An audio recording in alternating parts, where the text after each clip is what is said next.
मी doctor Pramod Shinde, KIMS मानवता hospital Nashik येथे director व head of the department of surgery GI-AWR hernia आणि ओबेसिटी सर्जरीचा मी विभाग प्रमुख म्हणून कार्यरत आहे. आज मी आपणाशी वाढलेलं वजन किंवा स्थूलता, ज्याला इंग्रजीमध्ये मॉर्बिड ओबेसिटी असं म्हटलं जातं, याच्याबद्दल थोडंसं बोलू इच्छितो. 50% जगातली लोक ही अशी आहेत की जे सगळ्या प्रकारचे व्यायाम करतात, स्वतःचा आहार अतिशय योग्य पद्धतीने पाळतात, जे 5-5 किलोमीटर चालतात, जिम करतात आणि व्यायाम करून कंटाळून जातात, पण वजन कमी होत नाही किंवा कमी झालं तरी ते पुन्हा तेवढ्याच मोठ्या प्रमाणावर वाढतं. हे आजाराचं वजन आहे आणि याच्या पाठीमागे आपले जेनेटिक्स किंवा जीन्स आणि हॉर्मोन्स हे कारणीभूत असतात. अशा प्रकारचं वजन आम्ही BMIच्या स्वरूपात मोजतो. तर नॉर्मल व्यक्तीचा BMI हा 25च्या खाली पाहिजे.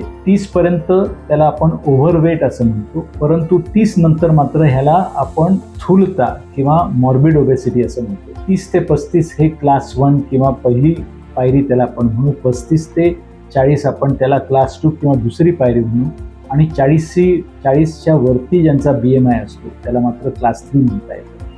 अशा प्रकारच्या वजनाच्या जोडीला जेव्हा डायबिटीज, ब्लड प्रेशर, हार्टसारखे आजार असतात, तेव्हा त्याच्यामध्ये मेटाबॉलिक सिंड्रोम असा एक त्याला शब्द मानला जातो आणि यामध्ये रुग्णाला मोठे आजार आणि त्याची धोक्याची शक्यता ही जास्त असते. आणि अशा रुग्णांना मात्र मग बेरियाट्रिक सर्जरी किंवा वजन कमी करण्याचा पर्याय हा योग्य असतो. ही जी शस्त्रक्रिया आहे ही पचन संस्थेवर केली जाते. ही दुर्बिणीच्या सहाय्याने लॅप्रोस्कोपिक किंवा रोबोटिक केली जाते आणि याच्याने पचन संस्थेचा आतला मार्ग हा दुर्बिणीतून बदलला जातो. दुर्बिणीतून ऑपरेशन असल्यामुळे तिसऱ्या दिवशीच रुग्ण घरी जातो आणि त्याला फारसं काही त्याचा त्रास इतका जाणवत नाही. परंतु या शस्त्रक्रियेने वजन जेव्हा कमी व्हायला लागतं तेव्हा मात्र रुग्णाचं आयुष्य बदलून जातं.